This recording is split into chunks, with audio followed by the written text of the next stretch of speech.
suap-suap yang ditangani KPK itu baik yang bisa dibuktikan atau tidak bisa dibuktikan, potensi kerugian negaranya luar biasa. Dan itu tidak nyaman bagi oligarki dan partai politik. Nah, khusus terkait dengan tes ini, saya nyatakan ini, tes itu diselenggarakan dengan, kalau menurut pandangan saya adalah panitia perselingkuhan. Saya tuh tahun 2015 dapat penghargaan dari Presiden. Namanya penghargaan Satya Wirakarya. Selama KPK berdiri itu hanya 3 orang yang dapat. Saya, Pak Abdullah Hemamahua, dan satu lagi Ina Susanti itu tahun 2015 mereka semua udah pensiun. Bunyi dari penghargaan Presiden itu adalah penerima penghargaan itu dianggap punya kontribusi yang sangat besar terhadap nusa dan bangsa. Masa ini dikalahkan dengan tes yang abal-abal yang nggak jelas itu. Perubahan dari ASN itu akan berpengaruh khususnya terkait dengan independensi. Nah, independensi itu salah satu unsur penting supaya lembaga anti korupsi itu kuat.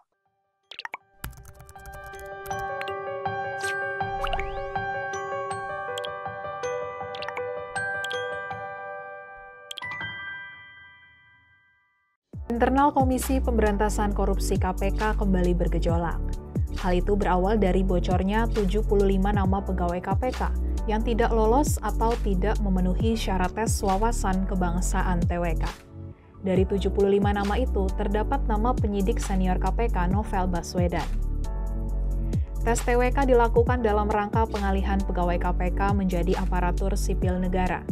Tes ini menjadi perdebatan publik sebab dianggap sebagai bentuk upaya pelemahan KPK. Sejumlah soal dalam TWK juga banyak menuai kritik, salah satunya karena dianggap rasis dan seksis. Direktur Pembinaan Jaringan Kerja Antar Komisi dan Internal KPK Sujanarko dalam wawancara eksklusif dengan Tribun Network menyebut TWK adalah tes yang abal-abal. Bahkan, tes tersebut menurutnya digelar oleh panitia yang ia sebut panitia perselingkuhan. Bagi Sujanarko, peralihan pegawai KPK menjadi ASN dapat berpengaruh terhadap independensi yang menjadi unsur terpenting dari lembaga anti korupsi. Saya ikut bangga bersama-sama dengan 75 kawan-kawan yang ternyata publik mempersepsikan yang 75 itu adalah pegawai-pegawai yang konsisten memperjuangkan nilai-nilai KPK gitu. Itu yang pertama. Ya. Tapi saya mau cerita background sedikit. Ya, memang panjang ini. Jadi korupsi di Indonesia itu yang paling utama sebetulnya adalah kita ada masalah serius di sumber pendanaan politik. Lah zaman dulu sumber pendanaan politik itu banyak diambil dari ekstraktif industri. Ikan, hutan, tambang, mineral, batu bara, dan lain-lain. Kenapa ekstraktif menjadi menu yang favorit bagi koruptor? Karena industri ekstraktif itu nggak perlu proses, nyangkul dijual, nebang dijual. Nah, cilakanya di tata kelola di Indonesia, industri ekstraktif itu tata kelola tidak begitu bagus. Saya ambil contoh betapa mudahnya pengusaha mengambil keuntungan dari industri ekstraktif. Saya ambil contoh 2 kasus saja. Satu adalah kasus Asmu Jafar. Kasus Asmu Jafar itu adalah Bupati Palalawan. Dia dinyatakan hakim bersalah menerima suap hanya 13 miliar rupiah. Saya bilang hanya loh ya. Kenapa? Kenapa hanya 13 miliar? Ternyata ada sejumlah korporasi 11 yang disangkakan hakim itu yang menikmatin keuntungan sebesar 1,3 triliun rupiah. Jadi betapa ini dengan suap hanya 13 miliar ini maka korporasi pihak swasta untung 1,3 triliun. Kasus yang kedua, kasusnya Gubernur Suwarna. Pengusahanya namanya Matias. Gubernur Suwarna sama, dihukum juga hanya menerima 8 miliar rupiah. Gubernur Kalimantan Timur ya Mas ya? Ya, Kalimantan bukan, Kalimantan Kaltim itu kalau nggak Ya, salah. Kalimantan Timur. Oke, Kenal itu saya. pengusaha namanya Matias itu diuntungkan sebanyak 347 miliar. Jadi bisa kita bayangkan suap-suap yang ditangani KPK itu baik yang bisa dibuktikan atau tidak bisa dibuktikan, potensi kerugian negaranya luar biasa. Dan itu tidak nyaman bagi oligarki dan partai politik. Kenapa? Sumber pendanaannya bisa terhambat. Ya. Muncullah upaya-upaya untuk merevisi Undang-Undang KPK. Ya. Cilakanya revisi Undang-Undang KPK itu bersamaan dengan usul-usul undang-undang yang mengatur tentang ekstraktif industri. Ada undang-undang pemulihan tanaman, ada undang-undang tentang air, ada undang-undang tentang minerba, ada undang-undang tentang cipta kerja dan lain-lain. Nah, karena dari sisi undang-undang sudah disempurnakan seperti itu, KPK-nya juga sudah disempurnakan itu, maka fase terakhir harus diselesaikan. Oligarki itu keinginannya adalah bisa mengendalikan organisasi KPK. Dan ini kalau terjadi, ini bisa menjadi ancaman bagi publik. Kenapa ancaman bagi publik? Kalau KPK, yang pertama KPK sekarang sudah menjadi aset publik. Ya. Yang kedua, korupsi-korupsi yang dilakukan oleh oligarki itu, yang paling utama adalah mempengaruhi harga yang harus dibayar oleh masyarakat. Ingat nggak harga daging sapi yang diimpor dari Australia dulu yang menjadi kasus? Ya, ya betul. Dia belinya hanya sekitar 40 sampai 50 ribu kalau dirupiahkan. Dijual itu 120 ribu. Ya. Bawang putih itu masyarakat membayar jauh lebih mahal dari harga sesungguhnya. Ya. Karena juga dikuasai oleh oligarki. Jadi konteks korupsi itu sebetulnya kalau ini tidak dibenahi, yang rugi itu bukan hanya pejabat, tetapi kira-kira publik yang membayar sangat mahal terkait dengan itu. Nah, makanya saya bilang kalau TBK itu sebetulnya ya remeh-temeh. Mungkin perlu disampaikan ke publik. Saya tuh tahun 2015 dapat penghargaan dari Presiden. Namanya penghargaan Satya Wirakarya. Selama KPK berdiri itu hanya 3 orang yang dapat. Saya, Pak Abdullah Hemamahua, dan satu lagi Ina Susanti itu tahun 2015 mereka semua udah pensiun. Bunyi dari penghargaan Presiden itu adalah penerima penghargaan itu dianggap punya kontribusi yang sangat besar terhadap nusa dan bangsa. Masa ini dikalahkan dengan tes yang abal-abal yang nggak jelas itu. Nah, khusus terkait dengan tes ini, saya nyatakan ini tes itu diselenggarakan dengan kalau menurut pandangan saya adalah panitia perselingkuhan. Kenapa panitia perselingkuhan? Karena gini, KPK itu kawin resminya terkait dengan TWK itu adalah surat resmi yang disampaikan oleh pimpinan KPK ke BKN. Itu kawin resmi itu, ngelamar, diterima oleh BKN dan BKN mengerjakan.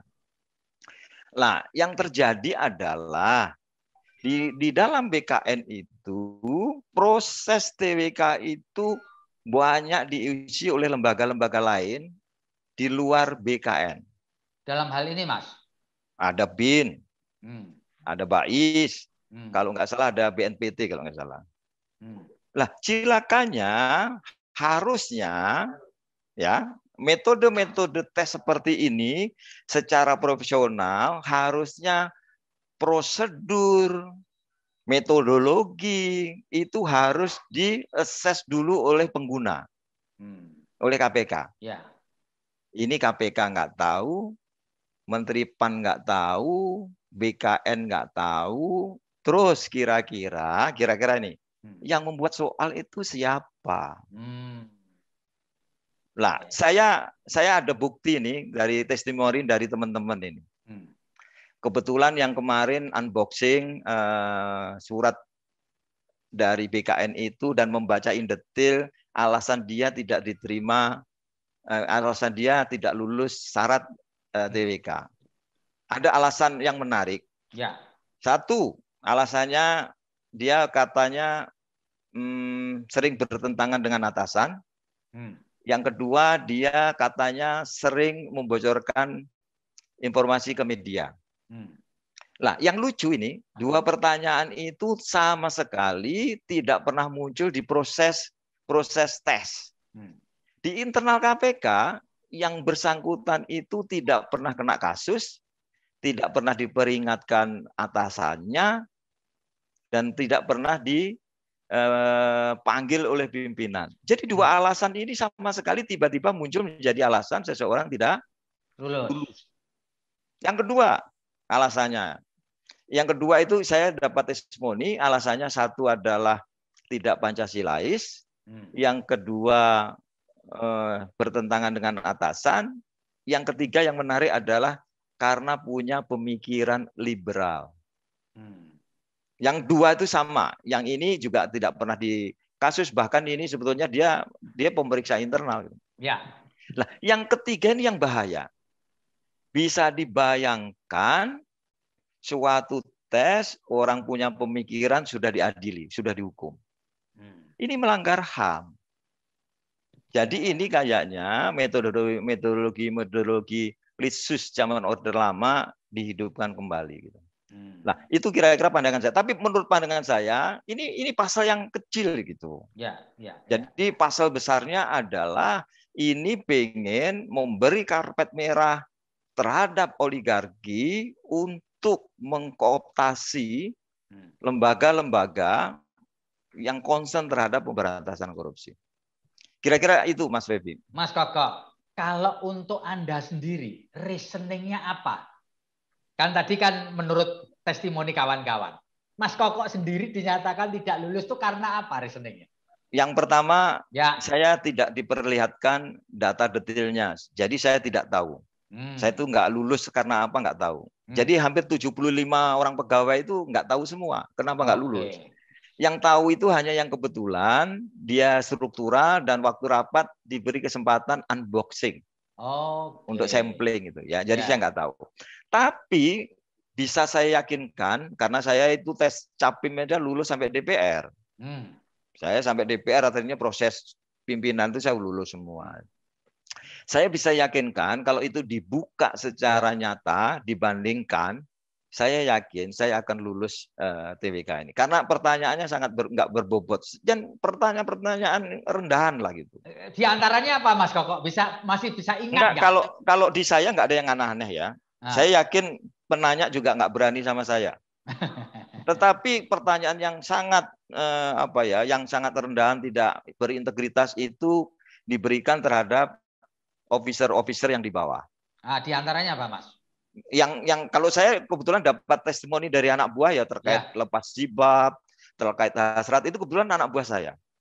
Bahkan disuruh milih antara Al-Qur'an sama Pancasila. Gimana pertanyaan kok seperti itu? Itu testimoni ya yang saya dapat. Tapi untuk saya sendiri itu nggak ada. Mereka bahkan banyak belajar karena saya dulu waktu jadi capim itu saya pernah menggagas terkait dengan plea bargain. Jadi penyelesaian kasus di luar pidana gitu. Jadi tak jelasin mereka banyak mendengar lah gitu. Nggak ada yang aneh. Ya. Nah, Mas Koko bisa dijelaskan nggak pewawancara atau pelaksana tes itu siapa? Orang-orang itu yang ini salah satu keanehan. Ya. Biasanya ini kalau konsultan itu profesional, berintegritas, pada saat kita masuk dipersilahkan duduk, dia memperkenalkan diri dulu. Ya. Sebelum peserta ditanya identitasnya. Ini diminta nama nggak nyebut, jadi seperti gelap gitu. Kita nggak jelas, nomor HP-nya nggak ada gitu. Ini kan menurut saya ini wawancara ini adalah gitu orang-orang yang tidak mau diketahui identitasnya. Oke. Jadi Mas Koko juga nggak profesional kenal. banget.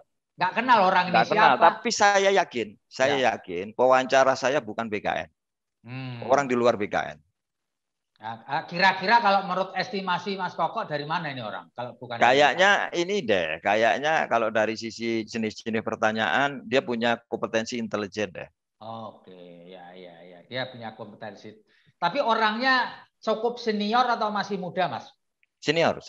Senior ya, Mas.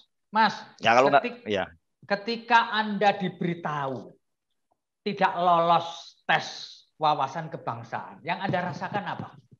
Kalau saya biasa aja, tapi prinsip saya gini, kebenaran tidak boleh takluk. Jadi kalau saya menyatakan bahwa saya di jalur kebenaran, saya akan tegak berdiri dan melawannya. Oke.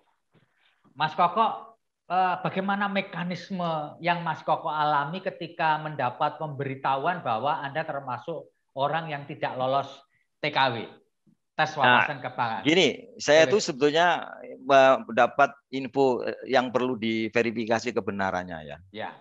Jadi sebelum tanggal 1 Juni itu ada rapat pimpinan KPK yang menyatakan 75 itu mau dipecat secara langsung. 1 Juni ya. Nah, tapi ini informasi perlu diklarifikasi. Ya. Saya hanya dapat info dari luar. Tetapi dengan ramainya publik, ada tekanan-tekanan publik itu muncullah gagasan untuk menonaktifkan pegawai. Ini juga blunder kedua. Blunder keduanya kenapa? Tidak ada SOP, mekanisme, peraturan KPK yang bisa menonaktifkan pegawai tanpa kesalahan. Kesalahan yang dimaksud KPK itu bukan kesalahan atas persepsi pimpinan loh. Ya. KPK itu selalu yang disebut kesalahan melalui proses pemeriksaan internal, bahkan melalui sidang-sidang kode etik. Ya, jadi setiap pejabat di KPK itu tidak boleh mempersepsikan anak buahnya punya kesalahan tanpa proses yang adil. Enggak ada mekanisme itu. Ini keadaan kedua. Lalu berikutnya ada keanehan lain?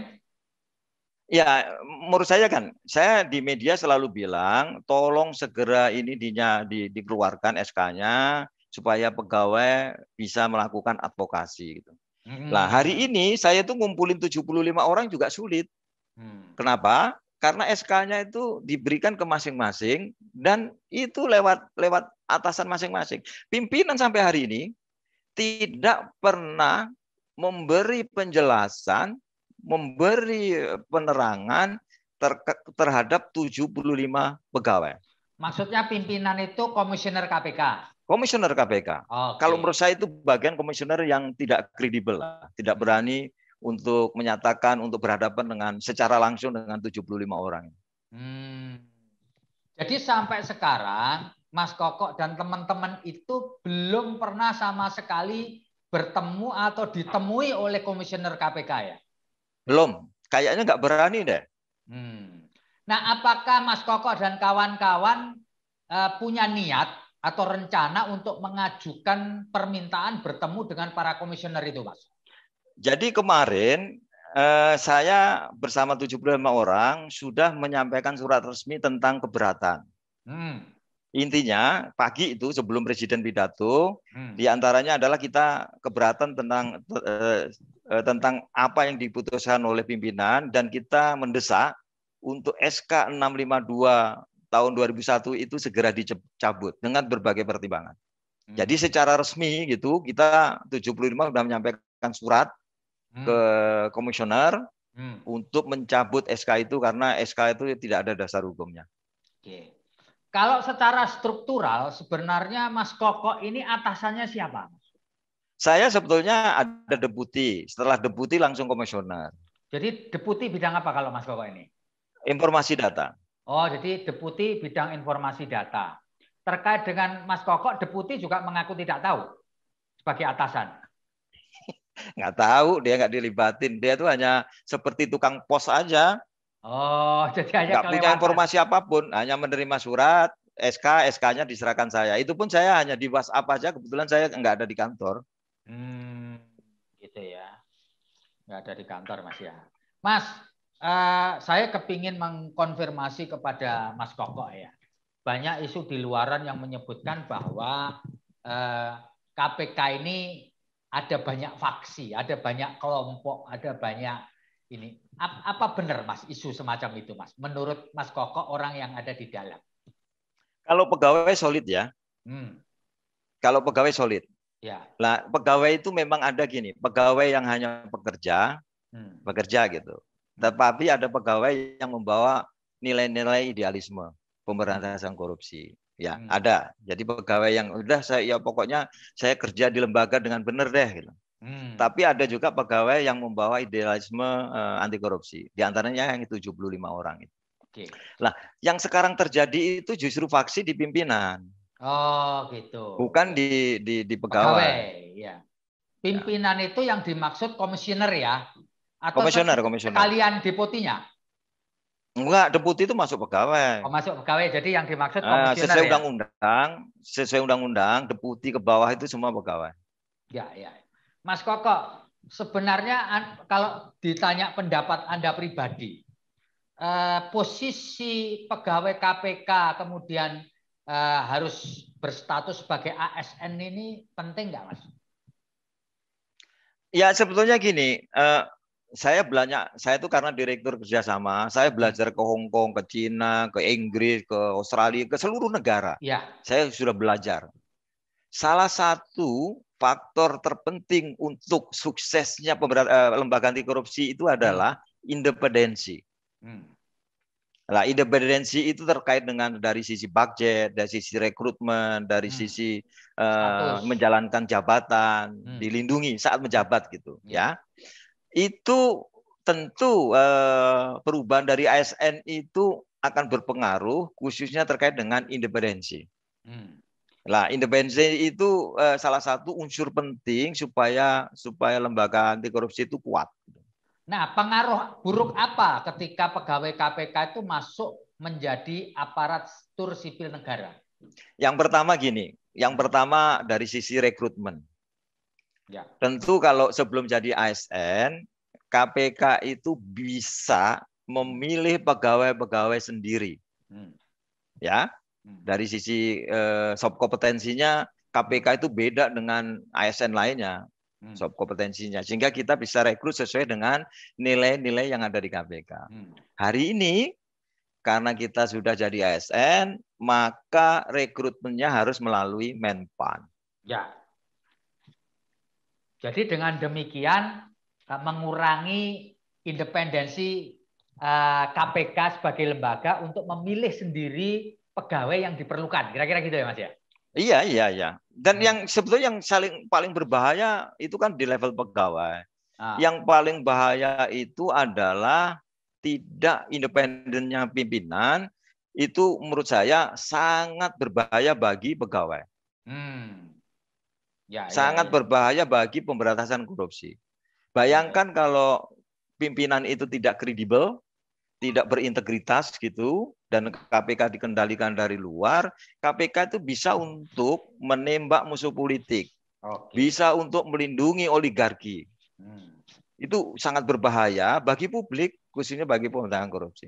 Tapi indikasi ini menurut Mas Koko ada atau enggak sekarang? Indikasi yang Mas Koko saya sebetulnya gini, saya itu menantang publik kayak Pak Feby itu. Ya, tolong ini dilakukan gitu, tidak hanya ada di pintu dapur, masuklah ke dapurnya KPK. Lihat, yang pertama gini, ada budaya yang sangat menarik dari KPK mulai jilid 1 sampai hari ini.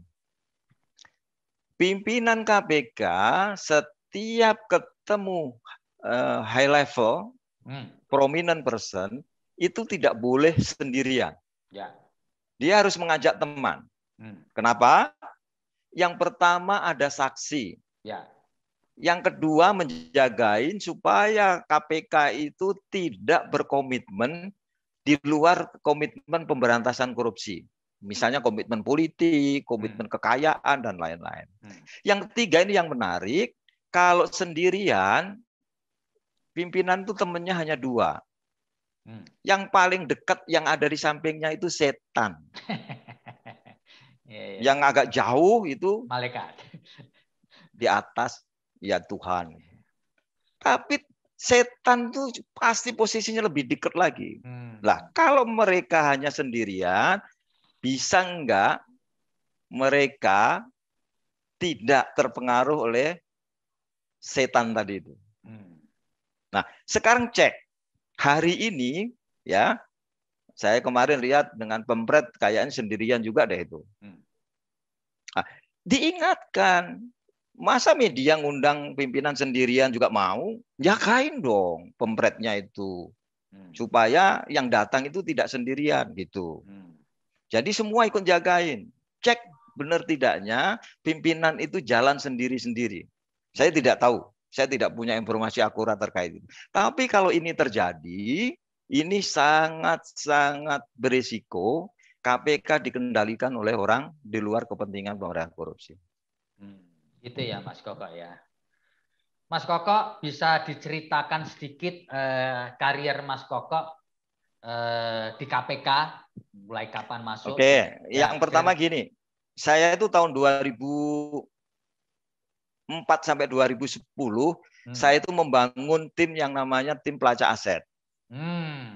Di KPK dulu saya ya? yang membangun. Di KPK ya? Di KPK. Setelah tahun 2010, setelah itu tim berjalan baik, itu diambil oleh penindakan. Tapi itu yang saya yang bangun.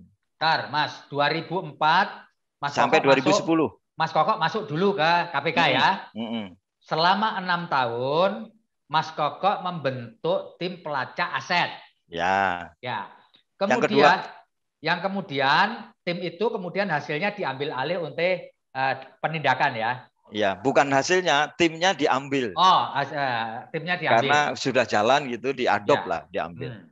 Nah, di antara tahun 2010 dan 2004 sampai 2012 kalau nggak salah, saya itu berhasil membangun forum regional. Jadi dulu pengikutnya hanya Brunei, Malaysia, Singapura, Indonesia, Thailand. Forum itu namanya Southeast Asia on Anti-Corruption gitu. Sekarang sudah diadop oleh ASEAN member. Menjadi organ resmi ASEAN. Itu saya yang bangun. Itu apa Mas? Goalnya atau tujuannya waktu itu? Nah, itu isinya di antara negara-negara 10 negara itu saling membangun kapasitas organisasi, tukar-menukar informasi intelijen, kampanye dan lain-lain. Dan itu ditandatangani di Hotel Hilton di akhir tahun 2004. Sekarang sudah menjadi 10 negara. Hotel Hilton Jakarta ya? Jakarta. Inisiatornya kan KPK, saya sendiri.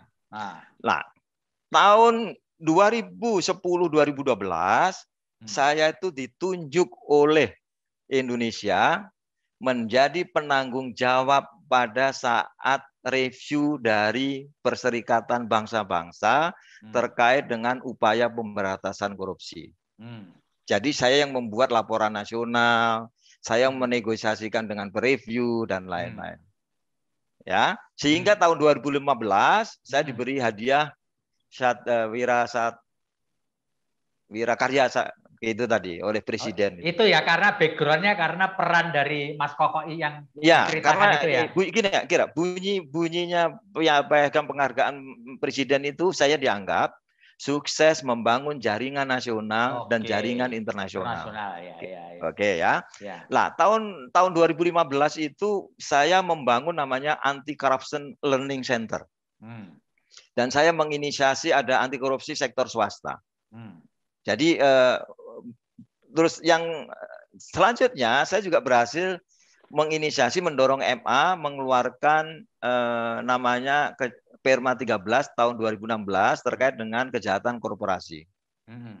Dan juga mendorong Presiden untuk membuat Perpres bersama-sama dengan PPATK ya. terkait dengan perpres terkait dengan beneficiary ownership, penerima manfaat. Jadi sebetulnya saya terus terang ya cukup senang lah bekerja di KPK. Banyak hal yang sudah saya kerjakan. Mas Koko, bisa diceritakan nggak sedikit background pendidikan Anda hingga kemudian masuk ke bidang korupsi? Mungkin orang akan heran, ini orang teknik kok tiba-tiba masuk, bukan orang hukum, bukan orang audit gitu. Mas Koko, Mas cerita Mas. Ya, yang pertama saya S1 sarjana elektro, Brawijaya. S2-nya saya tahun 1992 saya berangkat ke Jepang untuk ngambil S2 bidang elektro juga di Tokai University gitu. Nah, jadi kira-kira 1 jam dari Tokyo gitu. Saya 3 tahun lah di sana.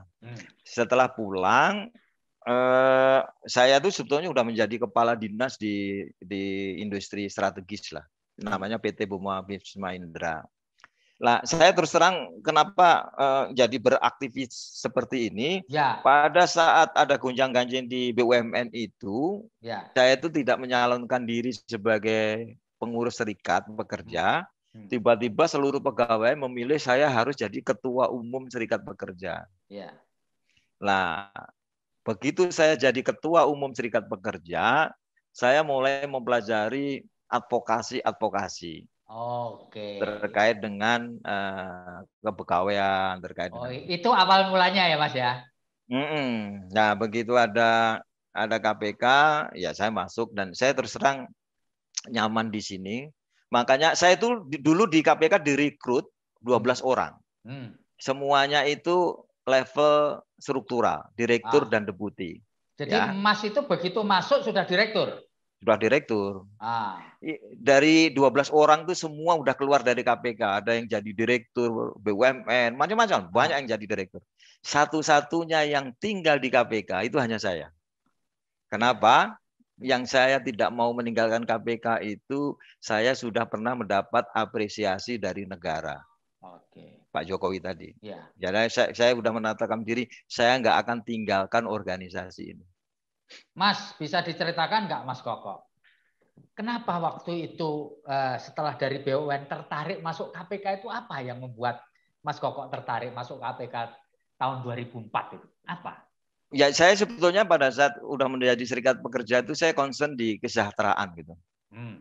Jadi konteksnya kan kesejahteraan. Tapi begitu saya pelajari ya di beberapa literatur, ternyata di seluruh dunia itu kesejahteraan publik itu bisa dipenuhi melalui gerakan-gerakan anti korupsi. Maka karena ini terkait dengan kesejahteraan publik, saya masuk ke situ. Oke, Mas Koko, sepanjang karier Anda di KPK, apakah pernah Anda melakukan tindakan atau berkonflik dengan pimpinan KPK, entah jilid 1, jilid 2, jilid 3, dan sampai sekarang? Konflik itu artinya beda pendapat. Selalu dong. Selalu gimana Mas ceritanya Mas? Saya kan konsisten orangnya. Ya, gimana, jadi Mas? Tahun 2000 berapa ya? 17. Ya. Saya itu pernah PT UN kan pimpinan KPK. Zaman Agus Raharjo. Karena saya nilai dia memindah-mindahkan orang itu tanpa prosedur yang jelas. Tak gugat di PT UN dan saya menang sampai inkrah sampai Mahkamah Agung. Menang, saya menang. Putusannya apa, Mas? Bahwa putusannya tindakan itu tidak berdasar hukum sehingga harus dikembalikan. Karena kalau PT UN kan masalah personal. Ya. Nah, tahun lalu saya dilaporkan oleh Firly Bahuri ke pengawas internal. Ya, bayangin, saya itu dilaporin oleh ketua ke pengawasan, menurut saya ini barang aneh. Yang dilaporin saya sama Febri. Anehnya kenapa? Bawahan itu melaporkan atasan boleh. Karena apa? Tidak ada mekanisme untuk bisa mengingatkan atasan. Tapi kalau atasan melaporkan bawahan itu aneh. Seperti atasan nggak percaya diri. Mestinya panggil saya dong, marahin saya. Orang dia punya hak kok marahin saya. Saya kan anak buahnya. Bisa deputi marahin saya, pimpinan marahin. Saya tidak pernah sekalipun dipanggil deputi, dipanggil pimpinan. Tiba-tiba muncul, saya diperiksa PI, dilaporkan oleh ketua, dan sampai ke Dewas, saya diperiksa Dewas, tapi dinyatakan tidak bersalah. Lah, waktu itu dilaporkan apa, Mas Koko? Saya itu hanya jadi narasumber seperti ini. Ini jangan-jangan nanti saya pulang dilaporin juga. Oh, jadi karena menjadi narasumber dianggap melakukan kesalahan. Jadi ada gini, ada pihak lain yang tersinggung dengan omongan saya. Oh, di dalam acara itu ya? Dalam acara itu. Ada yang telinganya tipis lah. Ya, nah, kalau saya orangnya kan belak-belakan. Ya. Nah, itu. Tapi dinyatakan tidak bersalah. Ya. Mas Koko, sepanjang jilid 1, jilid 2 pimpinan KKW mulai dari Pak Taufikur Rahman Rufi sampai Firly. Menurut Anda yang merasa paling nyaman di masa siapa, Mas? Sama aja. Sama aja. Gini, ada kultur yang gini. Secara psikologis Mas Feby itu kalau tiba-tiba tak bekalin pistol aja. Itu kalau di tempat umum jadi kemelinti, tahu nggak? Iya. Jadi sombong. Karena merasa punya pistol. Bisa dibayangkan orang-orang yang dulunya tidak bisa ngapa-ngapain dibekali kewenangan yang dipunyai oleh KPK. Kira-kira merubah sikap nggak? Pasti. Nah, Mas Feby yang jawab loh, bukan saya ya. Nanti yang diperiksa PI biar Mas Feby. Iya. Lah itu. Jadi jangan dibayangkan orang yang duduk menjadi pimpinan KPK itu bisa segenuine sebelum orang menjabat sebagai pimpinan KPK. Iya. Paham yang saya maksud kan? Siap. Itu ya Mas ya. Karena kekuasaan itu bisa mengubah orang ya Mas ya. Wanita juga loh ya. Mas Koko, begini Mas Koko, menarik. Anda mengikuti seluruh proses yang ada di KPK sejak tahun 2004. Menurut pengetahuan Anda, yang paling dramatis dan paling legendaris itu yang mana, Mas? Menurut Anda? Kalau saya gini, kalau komitmen kepala negara ini, mohon maaf, the best-nya Pak SBY ya. Karena Pak SBY itu di dunia internasional mereka berkomunikasi dengan sangat baik. Bahkan akhirnya KPK, jadi dulu gini, dunia itu memandang Indonesia zaman Pak SBY itu mempunyai 3 hal yang bisa dicontoh dunia. Dan itu PBB loh, pendapat PBB. Yang satu adalah pengadilan tipikor, yang kedua adalah lembaga KPK, yang ketiga adalah kerjasama luar negeri yang dilakukan oleh KPK. Dan itu menjadi tanggung jawab saya. Jadi kerjaan saya itu pernah dipuji oleh PBB, bayangin. Nah, Pak SBY itu komitmennya jelas. Bahkan waktu Cicak Buaya, posisi Pak SBY itu firm banget. Yang bisa menyelamatkan reputasi KPK. Jadi sebetulnya kita merindukan gitu suasana-suasana dukungan seperti zaman Pak SBY lah. Kalau pada masa kini dukungannya kurang ya Mas ya? Saya tidak bisa menjawab itu. Saya hanya menjawab yang terbaik. Iya. Ya. Karena itu pertanyaan kedua bahaya banget.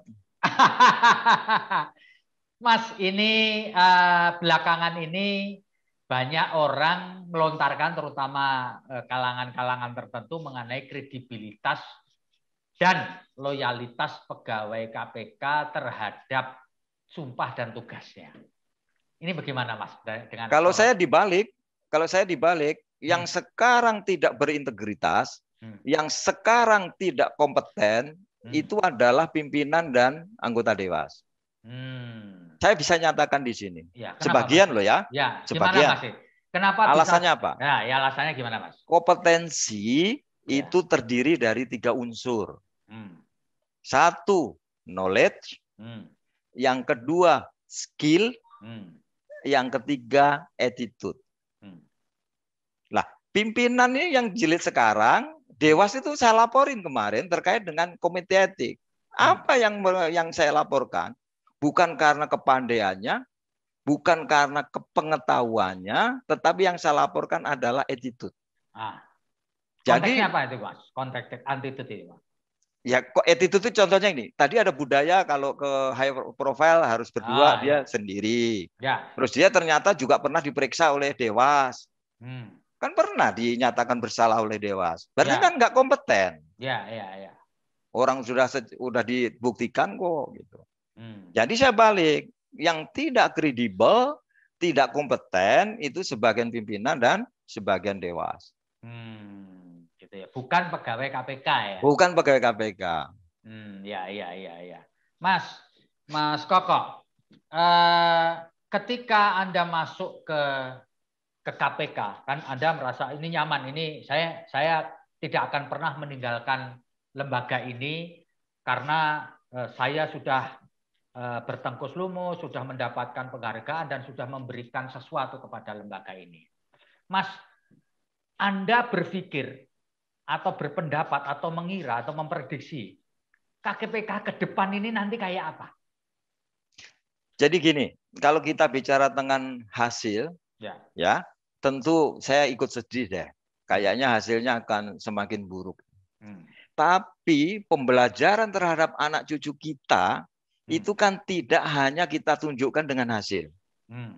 Yang paling penting kita tunjukkan dengan anak cucu kita itu adalah memperjuangkan kebenaran dengan konsisten.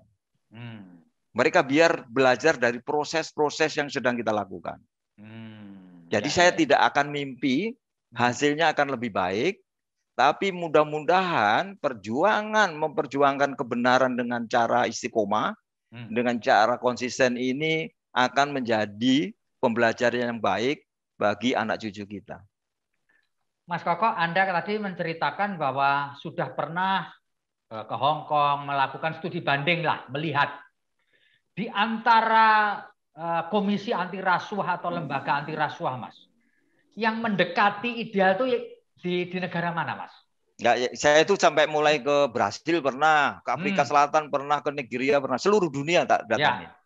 Yang pertama gini, ya saya nyatakan saat KPK itu menggunakan undang-undang lama, ya, itu KPK itu oleh orang luar negeri itu disebut sebagai giant, lembaga yang kuat banget. Bahkan bule-bule itu yang biasa bahasa Inggris itu, kalau nyebut KPK itu bukan KPK loh, tapi nyebut dimanapun itu KPK. KPK, sehingga betapa branding KPK itu di luar negeri luar biasa. Ya, nah mungkin Mas Feby perlu membaca buku putih saat KPK awal didirikan. Ingat enggak, KPK itu didirikan zaman krisis moneter, ada IMF masuk, salah satu rekomendasinya dibentuk anti korupsi, dan atas biaya dari Asian Development Bank itu dibentuk buku putih. Yang sebagai contoh membangun KPK itu adalah Hong Kong. Cuman memang setelah masuk DPR banyak modifikasi. Sehingga bisa saya yakinkan di seluruh dunia, lembaga yang bisa jadi contoh pemberantasan korupsi yang paling efektif itu adalah ICAC Hong Kong. Hong Kong ya. Itu ya Mas ya. Itu apa Mas? Faktor utama sehingga dia bisa dipakai sebagai role model itu apa faktor utamanya? Dia ada 3 prong. Dia mengenalkan 3 prong. Ya, jadi dia menggunakan yang pertama dalam konteks penindakan, dia menggunakan yang disebut dengan modern investigation. Modern investigation itu menggunakan 6 kompetensi dasar. Ada financial forensic, ada computer forensic, interception, ada cover, open handling, dan surveillance. Ya, itu basicnya. Nah, yang kedua, dia juga mempromosikan namanya good governance di seluruh stakeholder. Nah, yang ketiga, dia juga tidak bekerja sendiri, dia memanfaatkan potensi-potensi publik untuk bisa membantu pemberantasan korupsi, terutama dari sisi public education. Jadi boleh publik mewakili KPK boleh, boleh saya. Syaratnya ada 2. Boleh dia mengatakan saya agen KPK, boleh. Tapi dengan 2 syarat. Syarat pertama, kompetensinya harus memadai. Yang kedua, attitude-nya harus similar dengan KPK officer. Nah, ini dulu saya gagas dengan munculnya Anti Corruption Learning Center. Saya udah banyak belajar ke negara lain, tak terapkan di Anti Corruption Learning Center. Saya itu berhasil membuat 2 kompetensi nasional terkait anti korupsi loh. melalui peraturan Pernaker 333 tahun 2015 terkait dengan penyuluh anti korupsi. Yang kedua adalah Permenaker 338 tahun 2017 terkait dengan ahli pembangun integritas. Itu yang awal mulai konvensi saya sendiri. Dan itu sudah menjadi nasional kompetensi dan dikelola oleh BNSP. KPK pernah, sekarang sudah ada namanya lembaga sertifikasi profesi.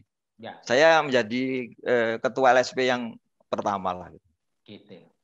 Baik, Mas Koko. Teman-teman, Mas Tri, Mas Jody, silahkan menambahkan untuk melengkapi ngobrol kita dengan Mas Koko mumpung ketemu ini. Monggo silahkan Mas Tri. Terima kasih Pak Febi. Mas Koko, salam kenal. Saya juga dari Jatim, Mas. Saya di Surabaya. Bangga sekali warga Jatim punya kader terbaik di KPK tentu ya. Mas Koko, ini sebetulnya ada dua pertanyaan yang kira-kira ini nggak tahu apakah ada jawaban apa enggak. Yang pertama, apakah betul pegawai KPK kompak? Gitu. Itu tadi saya meng-highlight pernyataan Mas Koko bahwa KPK sebetulnya pegawai KPK kompak. Tapi pertanyaan saya, apakah betul pegawai KPK kompak? Yang kedua, apakah sebaiknya nggak dibubarkan saja ini, mohon maaf, KPK kalau semua pegawainya beralih ke ASN? Artinya kan selalu yang jadi argumen dulu itu bahwa ngapain sudah ada kejaksaan, ngapain sudah ada Polri, ada lembaga BPK. Kemudian sekarang ada masukan untuk pegawai KPK menjadi lembaga pegawai negeri. Artinya kan ini kontradiktif itu ya. Nah, lebih dalam di pertanyaan pertama, Mas, apakah pegawai KPK kompak? Rasanya itu tidak, karena dulu misalnya ada konflik gitu, kayak ada masalah seperti ini. Dulu ada juru bicara KPK sangat lantang gitu ya untuk membela nilai-nilai KPK. Dulu ada Dewan Pengawas yang sangat juga lantang gitu ya ketika ada konflik di KPK. Sekarang yang muncul ketika 75 teman-teman di KPK ini dinyatakan tidak lolos dan terancam dipecat, sama sekali tidak ada suaranya ini, Mas. Jadi suaranya ini hanya 75 orang ini yang saya kira Mas Koko jadi pionirnya, Mas Novel Baswedan jadi pionirnya. Nah ini kira-kira apa jawabannya? Apakah betul? Bagaimana upaya untuk menjaga kekompakan itu, Mas? Ya mungkin mudah-mudahan jawaban saya bisa diterima dengan baik. Saya tadi agak sedikit lupa menjelaskan ke Mas Febi ya. Di KPK itu pegawai itu terdiri dari 3 jenis pegawai. Satu staf itu yang NIP-nya KPK lah. Yang kedua pegawai yang dipekerjakan. Yang ketiga adalah pegawai kontrak. Yang saya bilang kompak tadi pasti staf dengan pegawai kontrak. Karena sehari-hari sawahnya di situ. Dia satu kaki di KPK. Nah, mungkin yang dimaksud oleh Mas Dodi tadi adalah yang kakinya masih 2. Polisi yang ditugaskan di KPK, jaksa yang ditugaskan di KPK, pegawai BPKP yang ditugaskan di KPK, dan lain-lain. Itu saya nggak tahu, karena kakinya aja 2. Jangan-jangan otaknya 2 juga. Jangan-jangan matanya juga 4. Gitu. Jangan-jangan telinganya 4. Gitu. Saya nggak tahu juga itu. Jadi kemungkinan memang yang disebut tidak kompak itu. Nah, saya terus terang di beberapa media itu juga sudah mulai ngomong, udahlah KPK itu perlu dikaji deh antara mudorot dan manfaatnya. Kalau mudorotnya lebih besar ya gimana lagi gitu. Tapi kiri ini, Mas Dodi, ada sesuatu yang sangat fundamental. Undang-undang kita itu dikenal dengan KUHP dan KUHP. Ya. KUHP dan KUHP itu tidak mempan untuk memberantas korupsi. Kenapa? KUHP dan KUHP itu didesain untuk menangani hard crime. Pidana jalanan lah. Perampok, maling, dan lain-lain. Sedangkan pidana korupsi itu sudah diatur oleh PBB yang saya sebutkan 6 kompetensi tadi. Itu baru dari sisi kompetensi. Dari prosedur acara, berantas korupsi itu harus diatur khusus. Di antaranya yang dikenal dengan control delivery. Mirip-mirip penjebakan lah, Bang Dodi. Kalau narkoba itu kan datang ke kampung Ambon, pura-pura jadi pembeli, begitu ada yang nawarin ditangkap. Itu korupsi nggak boleh, itu namanya penjebakan. Tapi kira-kira gini, kalau Pak Dodi jadi pengusaha hutan gitu, sedang ngurus izin di Dirjen Penologi, Pak Dodi merasa diperas, Pak Dodi bisa datang ke KPK dan saya mana alat buktinya? Saya coba alat buktinya tak foto-foto, tak fotokopi, tak kasih kardus untuk diserahkan. Artinya apa? Petugas penegak hukum itu bisa mengendalikan penyerahannya.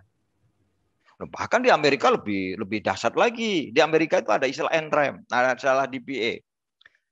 Coba sekarang gini, ada satu kasus yang menarik Pak Dodi. Kita sedang menangani kasus Garuda.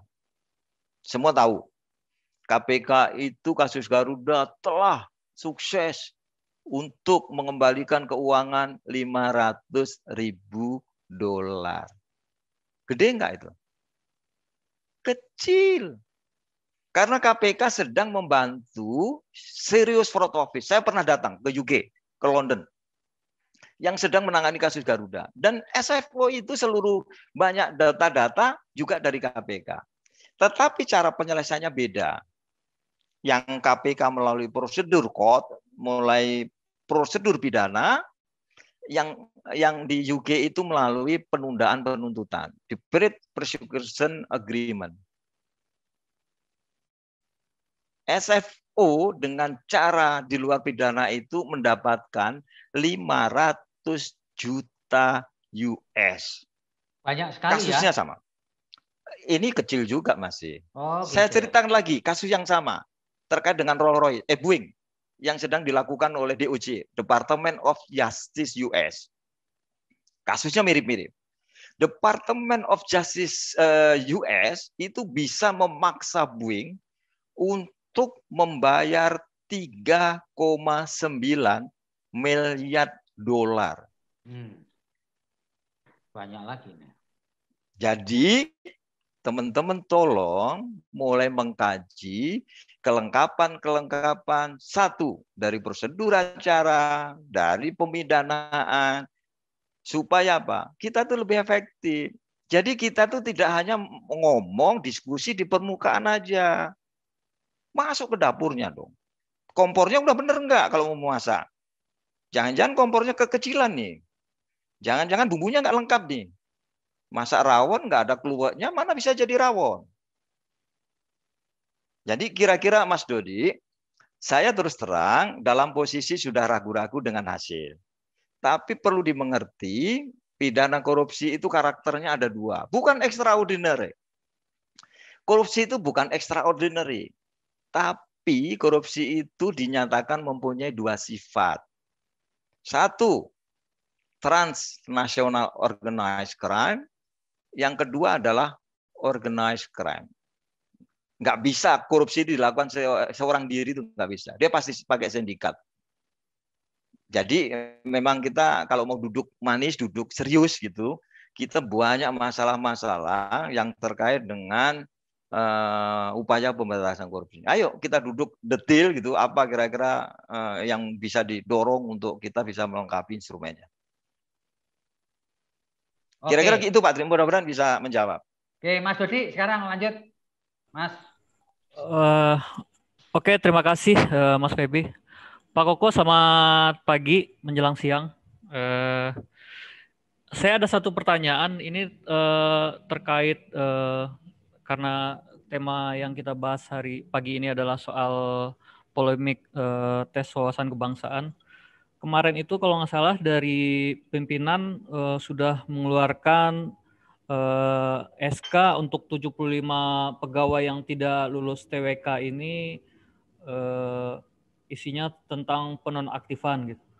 Nah, mungkin pertanyaan saya sih simpel aja. Ini kayaknya Pak Koko lagi di kantor Pak ya, posisinya? Iya, di kantor.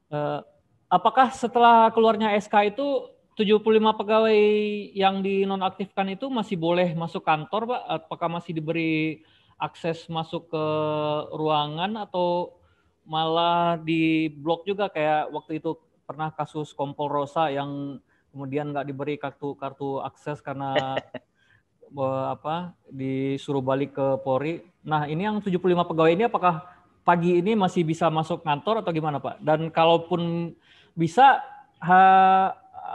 kegiatan di kantor yang 75 pegawai ini ngapain aja, Pak? Oke. Yang pertama, diskusi kita itu kita pakai saluran kantor nih. Artinya saya masih bisa pakai fasilitas kantor. Ya, jadi ini saluran kantor. Jadi saya nggak pakai WiFi. Yang kedua, kita sebetulnya nggak masalah sih mau boleh masuk enggak itu. Semakin kita nggak boleh masuk, kita akan semakin bahagia. Karena advokasi kita akan semakin kencang. Jadi ini kita kayaknya dari sisi itu udah. Bahkan saya kemarin di telepon atasan saya disuruh aktif lagi. Saya nggak mau. Nggak mau. Kenapa nggak mau? Hari ini saya menteri SK non aktif. Disuruh aktif tuh dasarnya apa? Seorang KPK itu harus akuntabel, prudent. Bukan berdasarkan instruksi personal. Nggak mau tak lawan. Enggak, saya nggak akan aktif. Sebelum SK saya dicabut. Atau kalau tidak, saya jangan dikasih SK non aktif dong. Supaya saya bisa aktif walaupun ada SK non aktif. Jadi di internal sendiri banyak orang yang tidak konsisten.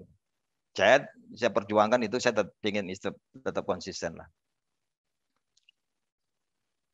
Baik, Mas Koko, terima kasih. Mas Dodi masih ada pertanyaan atau sudah tidak ada?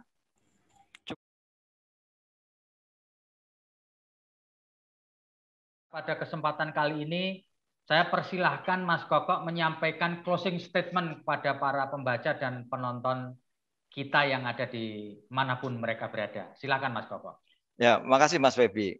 Bicara gini, kalau kita bicara tentang pemberantasan korupsi, itu kita tidak hanya bicara tentang keuangan negara, tidak hanya bicara tentang kenakalan atau tidak berintegritasnya pejabat.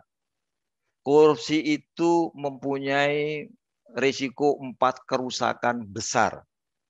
4 kerusakan besar itu apa? Yang tadi sudah saya sampaikan. Pertama adalah merusak harga-harga yang harus dibayar oleh publik. Yang kedua, ternyata anti korupsi itu korupsi itu juga merusak demokrasi. Demokrasi akan hancur itu. Padahal demokrasi itu pilar utama untuk penyelenggaraan negara. Yang ketiga, korupsi itu akan merusak juga yang disebut dengan pembangunan berkesinambungan. Karena dia membangun berdasarkan vested interest dari kelompok, bukan untuk publik. Itu berbahaya. Dan yang terakhir, korupsi itu kalau bisa dibiarkan, itu juga bisa melanggar HAM. Kalau korupsi di pendidikan, korupsi itu kan melanggar HAM, kesehatan, itu risiko di publik itu luar biasa. Kira-kira penutupnya itu, dan saya minta gini, publik itu jangan jadi penonton deh. Publik itu harus langsung berkontribusi. Kalau perlu silakan aja jadi agen KPK melalui sertifikasi penyuluh anti korupsi. Tersedia, siapapun boleh. Syaratnya 1 kompetensi, 2 itu. Jadi ini pekerjaan kita bersama, Pak Febi. Dan terima kasih Tribun.com sudah ikut mempromosikan gerakan anti korupsi seperti itu. Dan salam semuanya untuk Tribuner ya. Makasih. Terima kasih Mas Sujanarko, Direktur Pembinaan Jaringan Kerja Antar Komisi dan Instansi Komisi Pemberantasan Korupsi. Tentu kami menghargai perjuangan Mas Koko. Salam sehat. Saya Febi Mahendra undur diri. Terima kasih banyak. Assalamualaikum warahmatullahi wabarakatuh. Saya minta kopinya ya. Kalau ada. Ya, nanti biar diurus Mas Dodi ya Mas. Oke. Terima kasih Mas Koko. Salam sehat. Salam sehat. Yeah.